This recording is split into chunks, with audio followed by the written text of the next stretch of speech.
Nordine Twill, sociologue,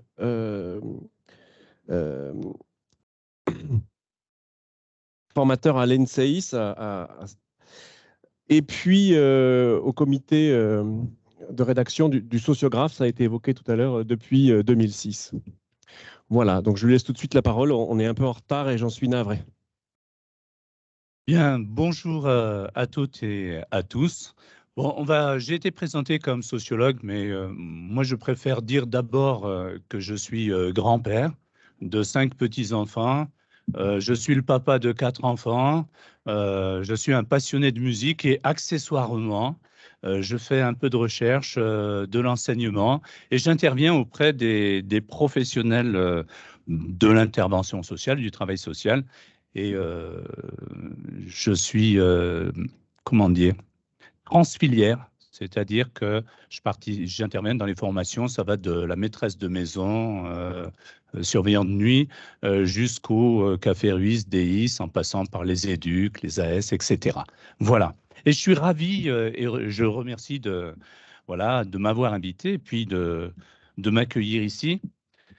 Alors, assez rapidement, le titre de l'intervention, c'était Espace de contrainte. Et puis, ce titre a fait des petits depuis, puisque j'ai rajouté Espace de contrainte, pratique de contrebande et usage oblique du cadre. Donc, je vais donner un petit peu de lumière et d'éclairage à tout ça. Et assez paradoxalement, je vais peut-être peu parler de la rue, ou alors peut-être autrement. Je vais plutôt évoquer les espaces contraints, puisque j'ai eu la chance de réaliser un travail de thèse à partir d'un objet qui m'est précieux. Ce sont les mineurs sous main de justice. Moi, je parlerai des adolescents qui délinquent. Je ne les appelle jamais délinquants. Je trouve que ça participe d'une essentialisation. C'est-à-dire que pour moi, il y a une vraie différence entre l'individu et les actes délictueux qu'ils commettent. Et l'acte ne peut pas définir le sujet. Donc, c'est pour ça que j'utilise le petit Robert, n'autorise pas le verbe délinquer, mais le petit Nordine le permet. Alors, au bout de la route, au bout de la rue, au fond d'une impasse, il y a un centre éducatif fermé. C'est un dispositif loi Perben 2.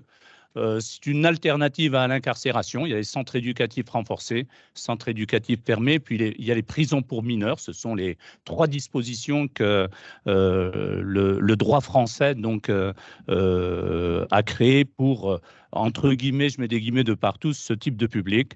Et ça fait déjà plusieurs semaines que je ne suis pas revenu dans le centre éducatif fermé, dans lequel je passe donc des journées, des nuits, des week-ends à faire un certain nombre d'observations. Et il se trouve que j'ai établi donc en qualité de chercheur un lien de confiance avec quelques adolescents qui sont encore présents, puisqu'on est sur de la file active, hein, il y a des gamins qui arrivent et d'autres qui repartent. Et il se trouve que on a nos petits rituels de retrouvailles et généralement, ils me font le journal. Alors, faire le journal, ils me rendent compte un petit peu des événements, des situations, des moments un petit peu particuliers, souvent les événements marquants pour eux. Et parmi les événements marquants, et après m'avoir présenté quelques nouveaux, ils m'embarquent et m'entraînent vers le grillage. Vous savez, c'est un centre éducatif fermé, il y a des caméras et des grilles, etc. Et il se trouve qu'il me montre un trou dans le grillage. Voilà. Et il se trouve que ce trou dans le grillage s'agrandit de jour en jour, de semaine en semaine, jusqu'à ce qu'il autorise le passage d'un corps. Et là, sur les temps d'observation, donc dans les semaines qui ont suivi, je réalise que ces jeunes-là, enfin tout du moins quelques-uns, s'amusent à passer de l'autre côté. Ils ont l'opportunité de se tirer, de fuguer. Les fugues sont nombreuses dans ce type d'établissement. Et là, pour le coup, ils passent juste derrière. exécute une espèce de petite danse, rentre à l'intérieur. Alors pour les plus gaillards, hein, les plus courageux, ils partent en courant avec une simulation de la fugue, font, je ne sais pas, une centaine de mètres, s'arrêtent et puis reviennent. Et ce que je trouve étrange, c'est pas tant cela, c'est que les éducateurs sont présents. Et étrangement, dans ces usages, je dirais, du trou dans le grillage, il y a jamais une seule remarque qui est faite, comme si ce trou n'existait pas et comme si ce qui se jouait là leur était véritablement inconnu. Passer du dehors au dedans et inversement. Et au fond, plusieurs questions émergent, vous savez, pour l'observateur que je suis. D'abord, qu'est-ce qui est visible et qu'est-ce qui ne l'est pas? Ou tout du moins, quelque chose est visible et des acteurs s'arrangent pour ne pas le voir? Comment jeunes et éducateurs, de manière implicite, s'accordent pour visibiliser ou invisibiliser certains objets, certains propos, certaines attitudes, et puis surtout, comment, ensemble et sans en parler ensemble, ils parviennent à créer ce qu'ils choisissent de voir ou pas. Alors, évidemment, il y a une espèce de reconfiguration du réel, de la réalité, puisque cette espèce de grillage qui est censé les tenir au-dedans, hein, eh bien, les autorise à partir. Alors, attention aux conclusions un peu hâtives. Ce n'est pas parce que durant cette période-là, le nombre de fugues était beaucoup moins importante que sur d'autres périodes, une explication, donc il faut surtout se méfier, surtout en qualité de sociologue, aux espèces d'équations un peu trop rapides.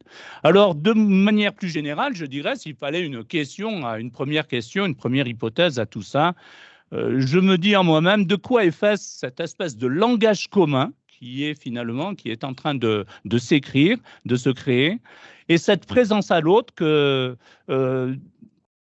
eh bien, finalement, qu'est-ce qui est partagé au travers de ce langage commun que ces deux types, entre guillemets, d'acteurs partagent ensemble? Alors, évidemment, le contexte que j'ai choisi de privilégier n'est non pas la rue en tant que telle, mais la rue comme concept, la rue comme métaphore. Peut-être donc, et vous pourriez à juste titre me poser la question du rapport entre ce contexte contraint, donc les centres éducatifs renforcés et fermés, le travail de rue. Alors d'abord, un premier rapport, c'est la question du paradoxe. Juxtaposer déjà éduquer et contraindre dans ce type de dispositif est une équation un peu particulière.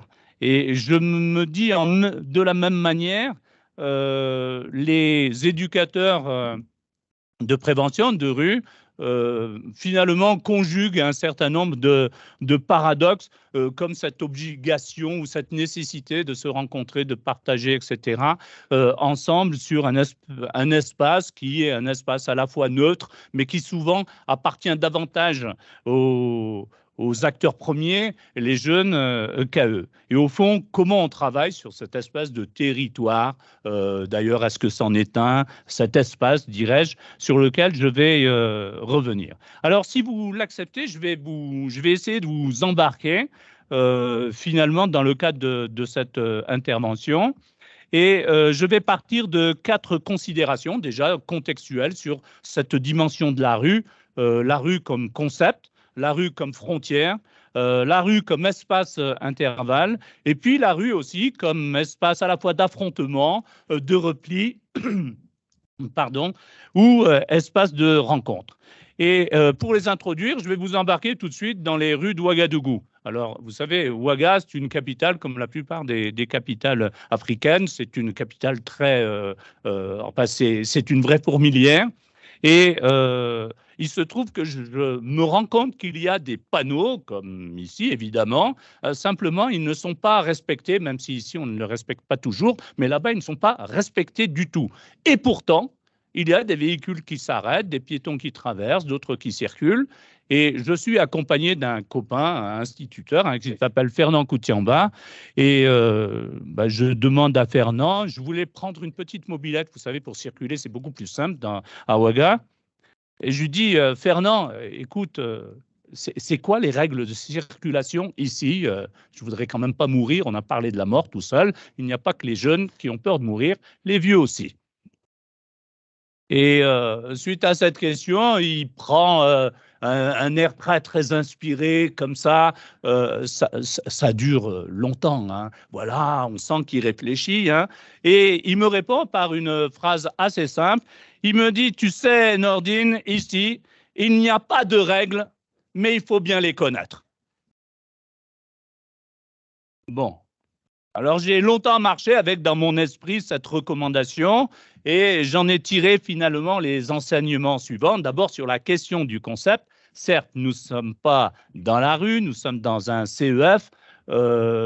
Et au fond, la rue, dans ma proposition, ne correspond pas à un espace, mais bien à une logique. À un ordre social, dans la manière dont elle vient à la fois se coller et s'opposer à ce que j'appellerais la société de manière très générale. Alors la rue est une logique où les relations sociales sont intenses et où l'on peut avoir parfois le sentiment d'échapper à une oppression, à une assignation, à des obligations. Je rencontre de nombreux jeunes qui passe énormément de temps dans la rue jusqu'à parler finalement, émettre l'hypothèse d'une socialisation par la rue, puisque c'est une véritable école quand on est un tant soit peu attentif à ce que des adolescents peuvent y partager et ce qu'on peut y entendre. La rue est également une frontière, David l'a un petit peu esquissé tout à l'heure. Au fond, ce que l'on appelle rue renvoie à la notion de frontière, tout simplement parce qu'une rue se traverse, une rue se franchit, et du point de vue ethnologique, une rue est en même temps un espace à part entière, mais aussi un espace liminaire. Un espace liminaire, vous savez, c'est un entre-deux, c'est une passerelle, et en même temps, ça peut être aussi une extension.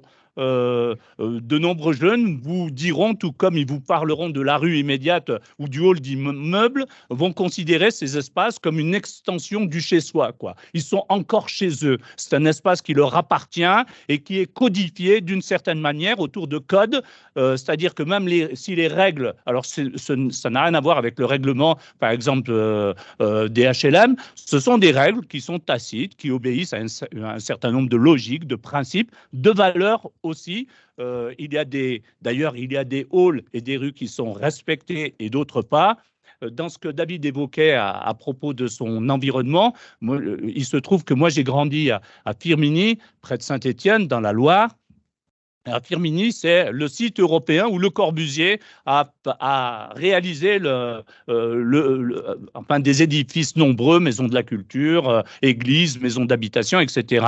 Eh bien, il y a eu des émeutes, par exemple, à Firminy-Vert, comme il peut y en avoir, il y en a eu un peu de partout.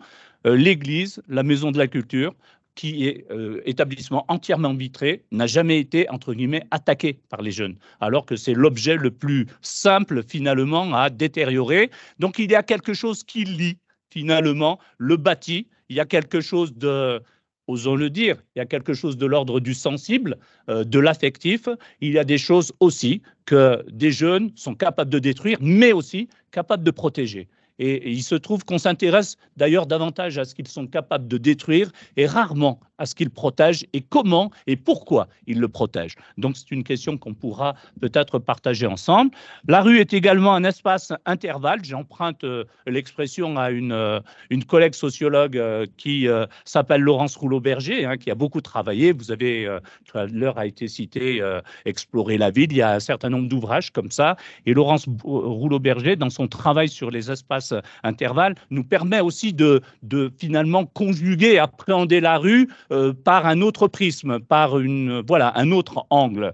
Et au fond, en travaillant sur les histoires des gamins qui délinquent et en les écoutant décrire leur environnement, on sent dans un certain nombre, lorsqu'on croise un petit peu les propos, il y a des formes effectivement de socialisation, je l'ai dit, mais aussi de désocialisation qui se recouvrent, qui se côtoient et qui permettent finalement de mettre en lumière parfois quelque chose qu'on pourrait quasiment appréhender comme une espèce de société parallèle, comme le pendant de celle-ci, c'est-à-dire il y aurait le yin et le yang, le in et le off, la scène et la coulisse, et la rue et parfois la coulisse de ce qui peut se passer sur les scènes sociales. Lorsque j'évoque la scène sociale, je fais simplement référence à la manière dont Erving Goffman décrit, notamment dans Mise en scène de la vie quotidienne, justement, tous ces espaces qui sont théâtraux. D'ailleurs, ici, c'est un espace pour Goffman qui est un espace où nous jouons chacun des rôles particuliers, qui est ordonné, etc. Bref, la rue est devenue un intervalle, une parenthèse qui révèle aussi, vous le savez, des situations d'urgence structurelle. Lire la rue, c'est aussi identifier un certain nombre de questions qui sont posées aux gestionnaires, aux politiques, etc., aux familles aussi. On y découvre des zones d'anomie, des ruptures économiques, culturelles, sociales. On y traduit, on y repère des formes de mépris social. Moi, j'utiliserai un terme que les jeunes utilisent beaucoup, qui est un mot arabe, qui est la hogra ou la hagra. La hogra, c'est cette espèce de sentiment de mépris, d'injustice, d'écrasement du sujet, presque d'effacement du sujet, qui est un sentiment qui est vécu comme insupportable. Tant il est injuste du point de vue notamment des jeunes qui en font l'objet. Au fond, la rue donc permet, il y a des formes d'abandon de soi, des solitudes aussi et des silences dans ces rues-là. Et ça me permet d'aller vers ma quatrième considération, avant de développer un deuxième objet. La rue comme espace d'affrontement, de transgression, un espace de repli, aussi un espace de rencontre. Voilà un petit peu 4 pistes qu'on peut indexer à la notion de rue, et surtout pour nous autoriser à lui accorder une forme plurielle. On dit souvent la rue, alors que les rues sont d'une infinie complexité et diversité. Donc la rue, je ne sais pas ce que c'est, mais en tous les cas, il y a un certain nombre de rues. Il y a une rue, par exemple, à Paris que j'aimerais voir. Je me suis dit qu'avant de mourir, j'aimerais aller arpenter la rue Mouffetard, parce que je ne la connais que par les contes de la rue Mouffetard, et je ne l'ai que dans mon imaginaire, cette rue Mouffetard, et j'ai envie de voir si véritablement elle est comme je me la suis imaginée. Peut-être la connaissez-vous, peut-être m'informerez-vous tout à l'heure pour enrichir un petit peu ma carte postale intérieure. Et au fond, la rue est aussi devenue un espace de confrontation, de lutte, où s'affrontent aussi des individus aux statuts différents. Il faut voir le nombre d'accrochages qu'il y a dans la rue, sous des prétextes d'ailleurs surprenants, hein, un œil de travers, un geste mal interprété, etc. Et en même temps, on se doit de questionner, au fond, qu'est-ce que la rue cristallise, qu'est-ce qu'elle vient nous dire de la vie ensemble et du vivre à côté, surtout. Et c'est Didier Lapéronie, notamment dans Ghetto Urbain, que j'avais... Donc, je dis ça, je cultive une familiarité, mais on se connaît surtout parce que j'ai invité David à venir partager ses travaux à Firminy. Et avant David, j'avais invité Didier Lapéronie, donc, à intervenir sur partir de son ouvrage Ghetto Urbain. Et au fond, c'est intéressant parce que dans l'hypothèse qu'il faisait dans son intervention, Didier Lapéronie parlait de 2 espaces. C'est pénible.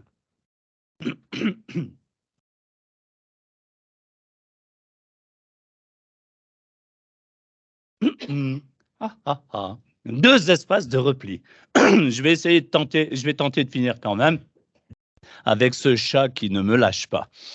Donc, Lapéronie, finalement, parlait de 2 espaces de repli, la rue et l'espace familial. Alors, pour le dire rapidement, lui nous dit en d'autres termes, longtemps, on a vécu dans une société où les groupes s'agrégeaient en collectif, en groupe, en bande, par exemple. On se reconnaissait dans des collectifs ouvriers. Il y avait des partis politiques, des associations, etc.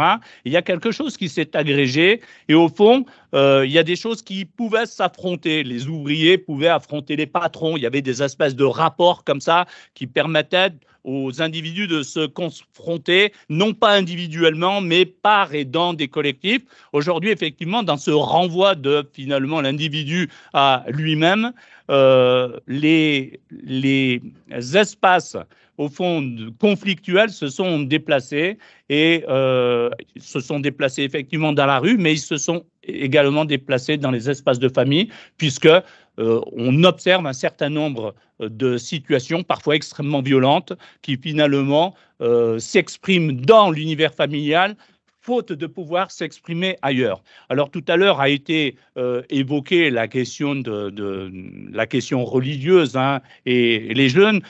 Évidemment, quand certains choisissent de s'amarrer dans le ciel, faute de pouvoir le faire sur terre, c'est tout simplement une maladie du lien. Le religieux, parfois, n'est qu'un espace, un prétexte, finalement, et certainement une espèce de quête. Et la quête de quoi? D'une présence. C'est une réalité factuelle quand on côtoie ces jeunes adolescents. Et les réseaux sociaux évoqués également ce matin constituent des espaces de rencontre, mais aussi de confrontation désincarnée, extrêmement violents. Et d'ailleurs, chacun sait ici, par exemple, que les questions de harcèlement, et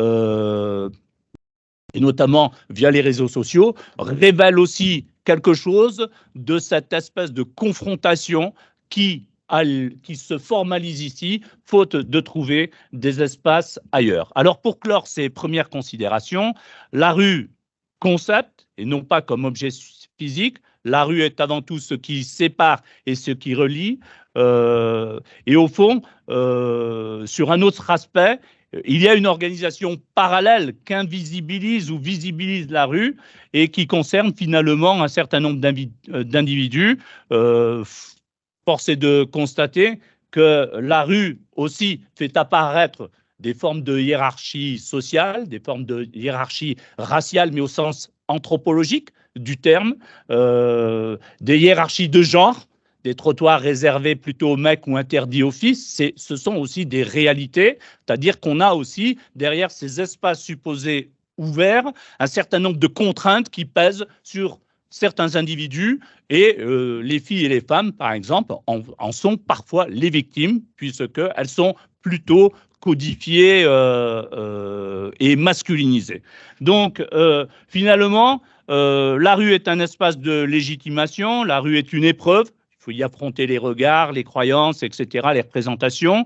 La rue est une agora, on peut débattre, mais la rue est un ring, on peut également se battre. La rue s'éprouve. Alors, les éducs de rue, ceux que je côtoie, il y en a un en particulier qui me dit « Moi, je renifle la rue, quoi ». Il me dit « Je suis un vrai chien dans la rue, mais au sens noble du terme, parce que la rue, il faut la sentir, quoi. Et si tu as pas appris à la sentir, tu peux pas l'apprivoiser. Et c'est assez intéressant. Alors, j'ai pas le temps de développer puisque ce sont effectivement des amorces qui me rendent forcément curieux. En tous les cas, la rue est également un théâtre à ciel ouvert. Alors, pour certains des gamins que je rencontre dans les CEF, nombreux sont ceux qui ont passé beaucoup de temps dans la rue, dans ces rues. Et alors, moi, je les retrouve, ils ont quitté la rue. Et si vous le voulez bien, on va les retrouver dans le centre éducatif fermé, puisque je vais évoquer ici, faire un parallèle entre des pratiques professionnelles que j'ai pu observer in les murs, dans les centres éducatifs renforcés et fermés, et des pratiques éducatives également d'accompagnement que j'ai pu observer hors les murs. Et il me semble que, vous savez, cette espèce de clivage entre travailler in les murs et hors les murs, de mon point de vue, c'est un clivage qui est à modérer. Parce que finalement, sur ces deux espaces-là, je vais le dire crûment et je m'en excuse, c'est un peu la démerde, quoi. C'est-à-dire, on apprend beaucoup de choses, effectivement, dans les écoles, mais vient le moment de l'expérimentation et finalement, ce sont deux espaces qui viennent qui sont de vrais référentiels. Et peut-être qu'on y développe des compétences qui ne sont pas forcément dans le référentiel de compétences. Je vais en prendre deux. Elles ne sont pas de moi, elles ont été développées par Goffman, enfin en concept. Et puis Vidal-Naquet, donc un chercheur du Centre Max Weber à Lyon, l'a également développé en accompagnant des aides à domicile. Lui qui n'est pas spécialiste du métier, il est allé simplement les observer pour relever finalement quelles étaient les qualités premières pour exercer ce métier. Et il en a défini deux, le tact et la ruse. Oui, parce qu'il faut avoir du tact lorsqu'on intervient chez les personnes, on n'est pas chez soi. Et on y va modérément, on y va délicatement. On apprend finalement la douceur. Alors quand je dis la douceur, certes, je suis un fou de poésie, je milite pour une insurrection poétique, mais en revanche, lorsque je parle de la douceur, je parle du concept philosophe grec que Jacqueline de Romilly, d'ailleurs, a ensuite développé, qui est une vraie qualité, et je trouve qu'on évoque très très peu cette dimension de la douceur. Et puis la question de la ruse, qui est très péjorative, très connotée en France. La ruse, c'est une espèce d'intelligence de l'instant. La ruse, c'est comment, par exemple, faire boire une grand-mère qui refuse de boire, et pourtant, il faut absolument qu'elle boive. C'est quasiment vital pour elle. Eh bien, ces professionnels savent développer, par exemple, ce que Vidal-Naquet appelle la fiction performative. Vous savez, la fiction performative, s'il y a des parents parmi vous, c'est la petite histoire que vous racontez avec la voiture dans la montagne qui descend, etc., à l'enfant qui ne veut pas manger et ouvrez le garage, etc. C'est ça, la fiction performative. C'est créer une histoire, mais avec un objectif, il faut absolument que l'enfant s'alimente. Bref, je m'en arrêterai là et puis je reviens dans le CEF où j'ai pu identifier, ça a été un des objets de ma thèse, ce que j'ai appelé les pratiques de contrebande. Je pars du principe que ces professionnels-là sont des contrebandiers de l'éducatif. Et deuxième élément, ce sont aussi les usages obliques du cadre. C'est-à-dire qu'il y a la loi, etc. Et parfois, certains professionnels s'accordent à faire des pas de côté, voire à aménager aussi le cadre, mais derrière quelque chose qui est essentiel pour eux, c'est une éthique du care. C'est-à-dire que parfois, le prendre soin suppose de déroger à la règle, suppose peut-être de tricher ou de tronquer ou de dématérialiser la règle.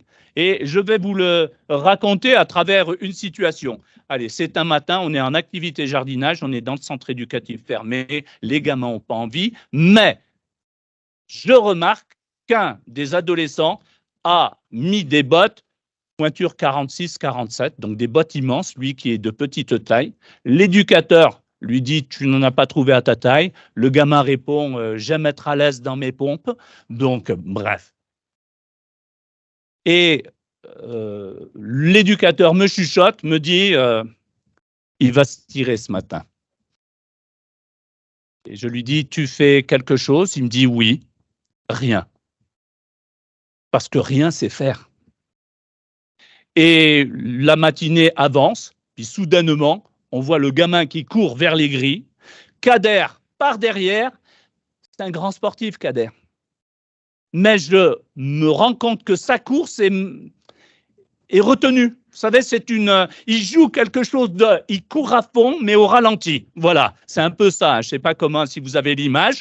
Et forcément, je me dis, il a l'occasion de l'attraper avant qu'il sorte. Et il est là, il franchit le portail. Alors tout ça est accompagné du « arrête de faire le con, t'as que 2 mois à tirer, mais t'es complètement con », etc. Bon, vous imaginez Ils franchissent le portail, on les entend gueuler de l'autre côté, puis les voix s'éloignent, 1 heure passe, il faut les autres éducateurs, forcément ça crée un état d'excitation et tout ça. Kader revient et il nous joue l'éducateur déchu. J'ai tenté, mais vainement, j'ai échoué. Et il fait chier. Voilà, il est assez, voilà, dans le discours, c'est vraiment un gros con, etc. Il en rajoute des caisses. Et je le vois en entretien ensuite. Donc, on revient sur la situation. Et je lui dis, tu l'as laissé partir ce matin. Il me dit, non, je n'étais pas en forme. Je dis, plus sérieusement, Kader. Il me dit... tu peux pas retenir un gamin qui a envie de partir. Je lui dis donc, tu es en infraction. Il me dit, pas tout à fait. C'est-à-dire que j'étais derrière le portail, donc assez rapidement, hein, je vous fais ça, il est derrière le portail, il voit très bien que le gamin est planqué, il sait très bien où il est planqué, et il fait semblant de regarder ailleurs, rappelez-vous le trou dans le grillage. Hein. Il fait semblant de regarder ailleurs, de dire « je sais pas où t'es, mais… » etc. Il dialogue avec lui, et puis au bout d'un moment, il revient, et là, il m'explique qu'il a contractualisé quelque chose. Il me dit « je lui ai signifié que j'avais entendu sa demande de prendre l'air. » etc. Il y a un espace de contrat comme ça, implicite, qui se fait. J'attends juste qu'il revienne. Je lui dis, il va revenir. J'en sais rien. J'en sais rien. Mais ça ne sert à rien de le tenir au-dedans. Il va imploser. Il a besoin de respirer. Bon, il n'est pas revenu. Ceci étant, l'éducateur est revenu, lui, sur la situation. Lorsque le gamin était là, et ils en ont parlé. Et j'ai fait un entretien avec le gamin. Et le gamin me dit, vous savez, je sais très bien qu'Kader, il m'a laissé partir. Au moins, lui, il a compris que c'était plus vivable pour moi. J'avais besoin de vivre, de respirer. J'ai tout fait. J'aurais pu faire n'importe quoi. Mais maintenant, je suis en dette. Ce chien, il m'a mis en dette. Voilà son expression. Ce chien qu'il respectait beaucoup, d'accord. Le même m'avait dit, à propos de Kader, un mois avant, c'est un monologue où il vomit son éducateur. Mais il le vomit, hein. C'est un chien, il croit que c'est mon père, il se prend pour qui? Moi, je l'emmerde, je suis sûr qu'il dort derrière ma porte, derrière dortoir. Il est obsédé par moi, etc., etc. Et au bout d'une litanie comme ça, il s'arrête, il me dit, mais je l'aime bien. Et il rajoute, c'est le seul qui me résiste. Ouais, c'est le seul qui me résiste. En fait, quand il dit qu'il me résiste, on n'est pas dans la confrontation. Il faut traduire. Il dit c'est le seul qui me rassure.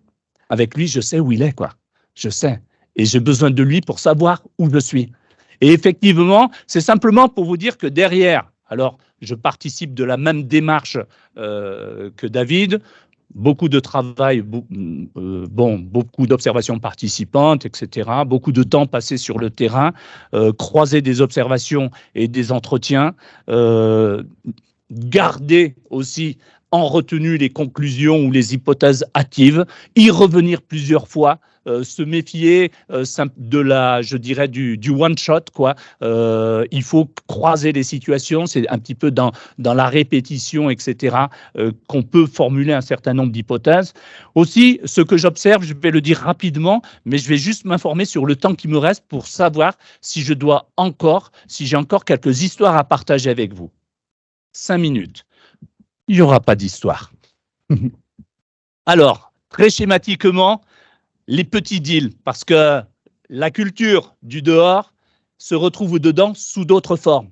Mais à l'intérieur, il se deal dans le contrat entre les gamins et les professionnels quelque chose qui ressemble au deal. Mais soyons, et on y deal quelque chose qui est étrange, c'est la règle, c'est le droit. On vient y dealer, ce ne sont pas des arrangements, ce sont des contrats implicites qui se formalisent entre professionnels et adolescents. C'est d'autant plus important qu'on a affaire à des adolescents qui ont souvent rencontré dans leur parcours et leur histoire des adultes foireux. Et la question d'être présent à l'autre, mais dans une espèce d'intégrité, d'honnêteté, de sincérité profonde, et aussi quelque chose qui relève, à mon sens, de la part du sensible, c'est-à-dire d'accepter d'être touché par l'autre, par son histoire, pour essayer de renouer ou reconstruire quelque chose, est évidemment essentiel pour des éducateurs qui ont compris que là se nouait quelque chose d'immense, surtout, comme le disait Omar Zana, que certains ont une atrophie de l'empathie. Il s'agit aussi de restaurer l'empathie, c'est de mettre du sujet dans la relation à l'autre. Et c'est bien dans les pratiques qu'on peut observer in et hors les murs qu'on réalise que ce sont des éléments qui sont fondamentaux. Il y a la question du don que je ne peux pas, qui est centrale dans mon travail de recherche. Il y a la question du don, du contre-don, de la dette. Pour moi, ces écosystèmes sont des systèmes où ce sont des systèmes d'échange. et on n'y échange pas des objets. Ou alors, si ce sont des objets symboliques qui viennent dire quelque chose, qui sont traversés par ce que Mauss appelle le Ho. Mais bon, j'ai pas le temps de vous développer ça. Ceci étant, on ne donne rien en surface. Il ne s'agit pas d'être démonstratif dans ce qui est partagé entre un adulte et un adolescent. Il s'agit de faire ça sous le manteau. Rendre visible quelque chose qui relèverait du don dans cet échange, ce serait le neutraliser ou ne pas lui donner la valeur qu'il a. Il y a un autre élément, je me rends compte très schématiquement qu'il y a des transactions, y compris émotionnelles, qui se font sur la scène, mais surtout dans les coulisses des institutions, tout comme dans les coulisses de la rue. C'est-à-dire que la rue elle-même a sa propre coulisse. Il y a ce qu'on donne à voir et il y a effectivement ce qui est partagé de manière très discrète. Il y a également quelque chose que Philippe Witkowski a mis en exergue et qu'on retrouve ici, c'est ce qu'il appelle, lui, la part insu du travail, c'est-à-dire qu'ils savent ce qu'il faut faire, mais ils sont incapables de vous dire pourquoi et comment ils le font. Mais il y a quelque chose de l'ordre d'une espèce de disposition qui a été expérimentée, un petit peu comme le musicien qui a tant joué ses gammes, qu'il est capable d'improviser à n'importe quel endroit, mais il ne fait pas n'importe quoi. Il connaît ses gammes. Et la rue et les espaces contraints jouent sur des gammes qui sont extrêmement particulières et qui ne peuvent pas être apprises, elles ne peuvent qu'être éprouvées. C'est-à-dire, c'est bien par l'expérience et l'abandon un petit peu de soi et surtout l'acceptation de son ignorance qu'on apprend un certain nombre. Donc, il y va également de la posture. Et puis, un dernier élément, ce sont les délits de connivence. J'appelle ça ainsi, c'est-à-dire que le cadre n'autorise pas certaines transactions, etc., dans les institutions ou entre professionnels et adolescents. Le délit de connivence, c'est, comment vous dire ça, par exemple, moi j'ai vu des éducateurs qui surjouaient le détachement. Ils étaient capables de dire à un gamin, mais qu'est-ce que tu fais là? J'en ai rien à foutre de ta gueule, tu fais vraiment ce que tu veux, etc. Mais en disant ça, c'est bien le contraire qui lui manifeste. Vous savez, ça me fait penser, je m'excuse, je vais prendre une minute de plus, ça me fait penser, vous savez, à ces touristes qui reviennent d'Afrique de l'Ouest et qui vous disent, oh là là, là-bas, vous vous rendez compte, je suis tombé sur une maman, elle m'a donné son enfant, elle m'a dit, prends-le, il sera mieux avec toi, dans ton pays, s'il va être malheureux, etc. J'aurais pu revenir avec un gamin. Mais non. Mais la maman, vous savez, quand la touriste lui a dit « Qu'est-ce qu'il est beau, votre enfant ?» elle a tout simplement dit, la maman avait peur du mauvais œil. Et en fait, pour détourner le mauvais œil, elle signifie le détachement. Cet enfant-là, tu le prends, c'est pas le mien, t'en fais ce que tu veux. Mais pour rien au monde, elle le donnerait. Donc il faut, à un moment donné aussi, interpréter les objets, les situations au bon endroit. Alors pour conclure, puisqu'il me faut conclure, l'acte contrebandier est une ruse éducative, j'aurais pu développer cela. Ça suppose également la question de l'autorisation telle que Jacques Ardoineau l'a développée, c'est un professeur des sciences de l'éducation. Ardoineau dit « l'important ce n'est pas que l'individu soit acteur de sa condition, ça veut dire qu'il joue le rôle qu'on attend qu'il joue. Il faut qu'il soit auteur de sa condition, c'est-à-dire qu'on crée les conditions pour que lui-même décide de son propre devenir. Et il appelle ça l'autorisation. Il faut autoriser ces gamins à écrire leur propre histoire. Dernière petite chose, je suis très délinéen dans j'aime les écrits de Deligny, je trouve qu'on ne les exploite pas assez dans les instituts de formation, notamment chez les éducateurs. Mais au fond, ce qui est intéressant, c'est que Deligny, lui, par exemple, est un fervent opposé, par exemple, au projet. Il lui dit l'important est de réaliser des tentatives. C'est la tentative qui est importante, c'est d'essayer, ce n'est pas de réaliser ou de tendre vers l'objectif. Et l'échec n'existe pas dans la tentative, puisque c'est lui qui, vous la connaissez certainement, cet adage, lui dit l'éducateur est un créateur de circonstances. Il n'est pas quelqu'un qui fait, c'est quelqu'un qui doit créer les conditions pour que quelque chose se fasse, quelque chose émerge, et c'est quelque chose qu'on retrouve autant dans ces institutions, donc CER, CEF, qu'on retrouve également chez les éducs de rue qui finalement essaient de trouver, de créer des circonstances favorables pour, et sont sans cesse dans cet imaginaire et dans ces propositions-là. Et puis, je terminerai par deux éléments rapidement. Il faut substituer, nous disait Deligny, au point de vue, le point de voir. Alors, quand il dit ça, c'est au lieu de se demander, lui travaillait par exemple avec les enfants autistes, et il disait, au lieu de se demander ce qui manque aux autistes pour accéder au monde du langage, il s'agissait pour lui de chercher ce qui fait que nous sommes étrangers aux leurs. Donc, il faut les rejoindre là où ils sont, dans leur monde, essayer de composer à partir de cet endroit pour peut-être, effectivement, devenir des passeurs, comme l'évoquait David, c'est-à-dire de les ramener aussi à un autre endroit. Mais ça suppose aussi d'accepter, non pas d'aller vers, parce que je trouve qu'on parle beaucoup de l'aller vers, mais c'est aller vers le sujet, je dirais, aller vers la part du sensible du sujet. Et puis, dernière phrase, au fond, je me rends compte que ces professionnels-là acceptent d'aller écrire dans la marge, imaginez une feuille de papier, ce qu'on leur demande d'écrire sur la page. Moi, j'adore les marges, parce que dans la marge, on peut dessiner, regarder un petit peu, parfois quand vous prenez des notes, je regarde les notes de mes étudiants, des dessins, des machins, des bouts de citations, etc. On écrit des fois, mais on écrit quelque chose, parfois complètement étrange, à ce qui doit être écrit dans la page. Mais d'où vient cette nécessité absolue d'aller écrire dans la marge? La marge est nécessaire, et comme le disait le cinéaste Jean-Luc Godard, c'est la marge qui tient la page. Merci.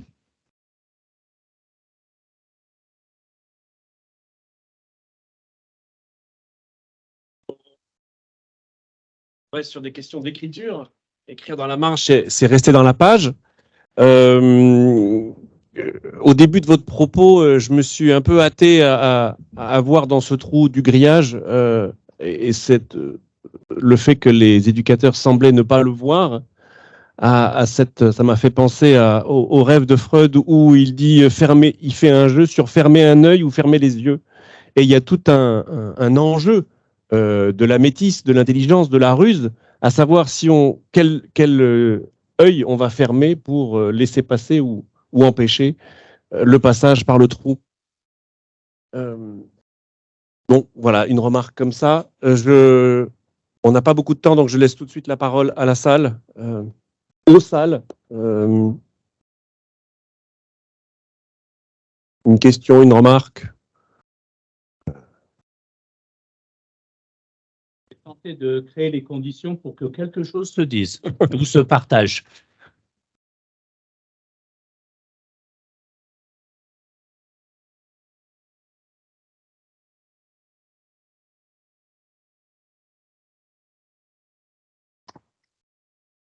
Oui, moi, ce que j'ai trouvé passionnant, d'ailleurs, dans votre intervention, c'est justement de décloisonner des mondes qu'on cloisonne entre cet espace, justement, de la rue et de l'espace des centres fermés. Or, souvent, les jeunes qui sont dans ces espaces fermés sont souvent des jeunes qui ont rencontré la rue et les éducateurs de rue.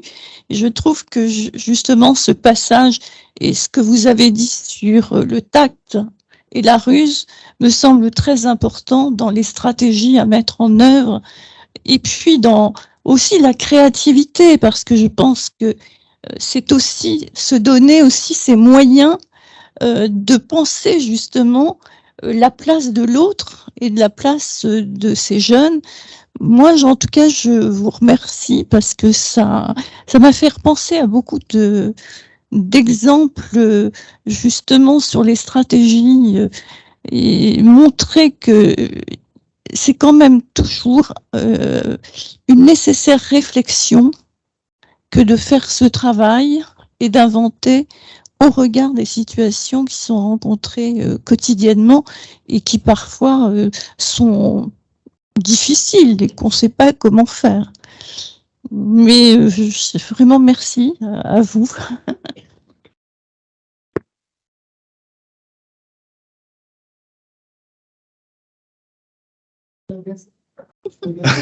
d'intervenir. Oui. Je peux pas avoir besoin. Je me posais la question de savoir si c'est cette utilisation de cette façon d'intervenir, comment vous l'utilisez et est-ce que vous l'utilisez lors de vos interventions? Parce que j'imagine que vous êtes intervenant, vous n'êtes pas juste observateur. Voilà. Je ne sais pas si c'est clair dans ma question. C'est la question de l'humour, notamment. Ah. Oui, j'aime à raconter ce que certains appellent des histoires. Pour moi, ce ne sont pas des histoires. Ce sont des séquences, ce sont des fragments du réel. Et je vais emprunter une phrase qu'on retrouve dans un ouvrage collectif qui s'appelle Le Parler frais, c'est Erving Goffman. Et à l'intérieur, il y a un article de Robert Castel où il parle de la litière du quotidien. J'aime aller fouiller, j'aime les angles morts, etc. Et j'aime aller partager, j'aime aller suggérer, j'aime aller animer. Et ça me permet aussi, alors c'est pas tout à fait votre question, mais il me semble que la pédagogie, c'est aussi mettre en scène des concepts. C'est pas soi-même, au fond. Je ne suis moi-même qu'un passeur de concepts ou d'hypothèses ou de propositions. Ça me permet surtout de souligner qu'on parle du sensible, on parle du vivant, et qu'on aborde aussi un objet, entre guillemets, du point de vue de la sociologie, extrêmement sérieux, c'est celui de l'existence et des conditions de vie, et parfois de survie, des jeunes aujourd'hui, qui m'interpellent souvent. J'étais il y a quelques jours, il y a un monsieur que j'ai croisé au Sénat pour parler justement, évoquer cette question du pénal des mineurs, il y avait des juristes, il y avait un certain nombre de personnes, des politiques évidemment. Ce qui a cruellement manqué de mon point de vue, c'est point de vue et point de voix, c'est la parole des jeunes. Et je me suis senti sur cette journée presque mandaté pour être le porteur de cette parole. Et je me dis, à quand la possibilité d'inviter et d'entendre les concernés, parce que tout chercheur qui travaille avec ces publics savent combien ils ont de choses à dire et à partager. Et ce sont loin d'être ce que Garfinkel appelle des idiots culturels. Hein. Ils ont une capacité d'analyser à la fois leur environnement, leur situation, avec parfois véritablement des ressources très très pragmatiques. Et puis je pense aussi que les éducateurs sociaux spécialisés de manière générale devraient s'intéresser à quelque chose qui à mon sens est essentiel sur la question de la langue et du langage. C'est l'absence de poésie dans les institutions. Quand je parle de poésie, c'est que pour moi, la poésie participe du vivant, du sentiment, de l'éprouver, etc. Et ils sont capables d'en produire, d'en écrire et d'en dire simplement dans leurs évocations personnelles. Ils utilisent, par exemple, je ne sais pas si David l'a rencontré, ils utilisent beaucoup la métaphore. Les jeunes, quand ils s'expriment, beaucoup par des images, des comparaisons avec des arbres, des animaux, il y a tout un monde comme ça, végétal et animal, mais qui est intéressant d'attraper. Et je me dis, parfois, il y a presque du La Fontaine dans ce qu'ils sont capables de nous proposer. En tous les cas, je prends ça pour un compliment parce que Félag, grand monsieur. Hein.